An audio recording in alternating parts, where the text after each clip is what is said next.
Friends നിങ്ങൾക്ക് അറിയാവുന്ന പോലെ തന്നെ നമ്മുടെ ഗോൾഡ് ഇപ്പം നിങ്ങൾക്ക് അറിയാലോ അടിച്ചു കയറി കുറച്ച് കാലം മുമ്പ് വരെ അടിച്ചു കയറി ഭയങ്കര ഒരു ഓൾമോസ്റ്റ് 1,00,000 അടുത്തെത്തി. ഇപ്പോൾ ഭയങ്കരമായിട്ട് ഡ്രോപ്പ് ആയി തുടങ്ങി. ഇപ്പോൾ റീസെൻ്റ്ലി എൻ്റെ റിലേറ്റീവ് ഒരാൾ നമ്മുടെ എന്താ പറയുക ഗോൾഡ് വിൽക്കാൻ വേണ്ടിയിട്ട്, അതായത് എക്സ്ചേഞ്ച് ചെയ്യാൻ പോയതാണ്. പക്ഷേ എക്സ്ചേഞ്ച് ചെയ്തിട്ട് ബാക്കി പ്രൈസ് വേറെ ഒരു എക്സ്ചേഞ്ച് പ്രൊഡക്റ്റ് എടുത്തു. അതിനുശേഷം ബാക്കി എമൗണ്ട് ഉണ്ടായിരുന്നു, അത് ക്യാഷ് ആക്കാൻ നോക്കിയപ്പോൾ ജ്വല്ലറിക്കാർ ക്യാഷ് കൊടുക്കുന്നില്ല. അത് ചെറിയ ലോക്കൽ ജ്വല്ലറീസ് ഒന്നല്ല, വലിയ ബിഗ് ആയിട്ടുള്ള ജോസ്കോ ആയിക്കോട്ടെ, അങ്ങനത്തെ ജോസ്കോ, ഭീമ, ജോയൽക്കാസ് അങ്ങനത്തെ പരിപാടികളൊക്കെ ഉണ്ടല്ലോ, അവർ പോലും ഇപ്പോൾ ക്യാഷ് കൊടുക്കുന്നില്ല.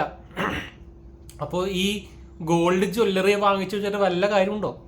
അപ്പോൾ ഇതുപോലെ പ്രൈസൊക്കെ കത്തിക്കേറി എന്ന് പറഞ്ഞാലും ഇതുപോലെ ഇപ്പോൾ ക്യാഷ് ആക്കാൻ പറ്റുന്നില്ല. ഇപ്പോൾ എല്ലാവരും ഗോൾഡ് ജ്വല്ലറി വാങ്ങിച്ചു വെക്കുന്നത് നമുക്ക് യൂസ് ചെയ്യാം, ഇടുകയും ചെയ്യാം, ക്യാഷ് ആവശ്യമുള്ളപ്പോൾ വിൽക്കും ചെയ്യുക എന്നുള്ളൊരു ഇതിലാണല്ലോ വാങ്ങിച്ചു വെക്കുന്നത്. പക്ഷേ ഇപ്പോൾ കടക്കാർ പറഞ്ഞത് ഇങ്ങനെയാണ്. അത് എന്താ വെച്ചാൽ ഇപ്പോൾ അവരുടെ മാർക്കറ്റ് ഭയങ്കര ഫ്ലക്ച്വേറ്റിംഗ് ആണല്ലോ, അപ്പോൾ അവർക്ക് ക്യാഷ് ആയിട്ട് കൊടുത്തു കഴിഞ്ഞാൽ അവർക്ക് നഷ്ടമാണ്. അപ്പോൾ അതുകൊണ്ട് തന്നെ ഈ ഒരു മാർക്കറ്റ് സ്റ്റേബിൾ ആവണ വരെ അവർ ആക്ച്വലി ക്യാഷിൻ്റെ പരിപാടി നിർത്തിയെന്നാണ് പറഞ്ഞത്. വലിയ ജ്വല്ലേഴ്സാണ് പറയുന്നത് കേട്ടോ, ചെറിയ കുട്ടി ജ്വല്ലേഴ്സ് ഒന്നല്ല. അപ്പോൾ എന്താ ജ്വല്ലറി എന്ന് പറഞ്ഞ സാധനം, ഗോൾഡ് ജ്വല്ലറി എന്ന് പറഞ്ഞ സാധനം ഒരു ഇൻവെസ്റ്റ്മെൻ്റ് ആയിട്ട് ഇപ്പോൾ എടുക്കാൻ പറ്റുമോ ഒരു ചോദ്യചിഹ്നം തന്നെയാണ്. ഞാൻ നോർമലി ഗോൾഡ് ജ്വല്ലറി വാങ്ങിക്കാറില്ല, കോയിൻസോ അല്ലെങ്കിൽ ബാറോ വാങ്ങിക്കാറുള്ളൂ. അതായാലും തന്നെ അവസ്ഥ എന്താ വെച്ചാൽ വിൽക്കാൻ പോയി കഴിഞ്ഞാൽ തന്നെയാണ് അവസ്ഥ. പക്ഷേ അത് മെജോറിറ്റി അല്ല. ഞാൻ മെജോറിറ്റി ഗോൾഡ് ഇൻവെസ്റ്റ്മെൻറ്റ് ചെയ്യുന്നത് ഈ ETF ത്രൂ ആണ് ചെയ്യുന്നത്. നമ്മുടെ എന്താ പറയുക, നിങ്ങൾക്ക് അറിയാവുന്ന പോലെ ഗോൾഡ് ETF-ലാണ് ചെയ്യുന്നത്. അതുപോലെ തന്നെ ഇപ്പോൾ ഞാൻ കുറച്ച് കാലം മുമ്പ് തന്നെ സിൽവറിൻ്റെ ETF തുടങ്ങിയതാണ്. അപ്പോൾ നോക്കുകയാണെങ്കിൽ ഈ മ്യൂച്വൽ ഫണ്ടിലോ അല്ലെങ്കിൽ ഇതുപോലെ ETF വാങ്ങിച്ചാൽ അല്ലെങ്കിൽ ഇൻവെസ്റ്റ് ചെയ്യായിരിക്കും കുറച്ചുകൂടെ നല്ലത്. അല്ലെങ്കിൽ സോവറിൻ ഗോൾഡ് ബോണ്ടിലൊക്കെ ഇൻവെസ്റ്റ് ചെയ്യായിരിക്കും നല്ലത്. ജ്വല്ലറി തീരെ റെക്കമെൻഡ് അല്ല കേട്ടോ. പറയുമ്പോൾ ഗോൾഡിന് കത്തിക്കേറി പ്രൈസും കാശൊക്കെ ഭയങ്കരമായിട്ട് കയറി പോകുന്നുണ്ടെങ്കിലും ചിലപ്പോൾ എമർജൻസീസ് പർപ്പസിന് ഇങ്ങനെ ആയിക്കഴിഞ്ഞാൽ വല്ല ഉപയോഗമുണ്ടോ? അത് നമുക്ക് ക്യാഷ് ആക്കാൻ പറ്റുന്നില്ല എന്ന് പറഞ്ഞു കഴിഞ്ഞാൽ അത് ബോറ് പരിപാടിയല്ലേ.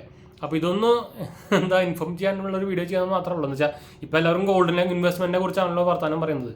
അപ്പോൾ ജ്വല്ലറി അല്ല, ഫിസിക്കൽ ഗോൾഡ് സത്യം പറഞ്ഞു കഴിഞ്ഞാൽ ഇപ്പോൾ ഒരു ഉപയോഗമില്ലാത്ത പോലെ ആയി.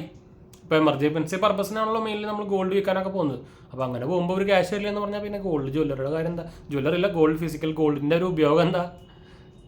അതൊരു ചോദ്യം കേട്ടോ. നിങ്ങളൊന്ന് കമൻറ്റ് ചെയ്യാൻ മറക്കണ്ട നമ്മുടെ അഭിപ്രായം. അപ്പോൾ ഇത് റീസെൻ്റ്ലി ഞാൻ പറഞ്ഞല്ലോ, ഞാൻ റീസെൻ്റ്ലി റിലേറ്റീവിൻ്റെ കൂടെ ഞാനും പോയിട്ടുണ്ടായിരുന്നു. അപ്പോൾ അതുകൊണ്ടാണ് പറഞ്ഞത്. ഞാൻ റിയലായിട്ട് നമ്മൾ എക്സ്പീരിയൻസ് ഒരു സംഭവമാണ്. അപ്പോൾ ഒന്ന് ആലോചിച്ച് നോക്കുക. എന്താ വെച്ചാൽ കുറേ പേര് ഇപ്പോൾ മിക്ക ആൾക്കാരും ഫിസിക്കൽ ഗോൾഡാണ് ഇൻവെസ്റ്റ്മെൻ്റ് ആയിട്ട് കുറേ പേര് വാങ്ങിച്ചത്. ജ്വല്ലറി വാങ്ങിക്കും, കോയിൻസ് ആയിട്ടും വാങ്ങിക്കും. ജ്വല്ലറിയാണ് മിക്ക ആൾക്കാരും വാങ്ങിക്കുന്നത്, പ്രത്യേകിച്ച് ലേഡീസൊക്കെ. എന്ന് വെച്ചാൽ അവരുടെ വിചാരം അതൊരു ഇൻവെസ്റ്റ്മെൻ്റ് ആണ്. പക്ഷേ അത് ജ്വല്ലറി എന്ന് പറഞ്ഞാൽ ഇൻവെസ്റ്റ്മെൻ്റ് അല്ല സത്യം പറഞ്ഞു കഴിഞ്ഞാൽ. പക്ഷെ എന്നാലും നമുക്ക് ആവശ്യമുള്ളപ്പോൾ അത് വിൽക്കാമല്ലോ. പക്ഷേ ഇതാണ് അവസ്ഥ കേട്ടോ. അത് നോക്കിയിട്ട് നിങ്ങൾ വാങ്ങിച്ചു വെച്ചാൽ മതി. ഇനിയും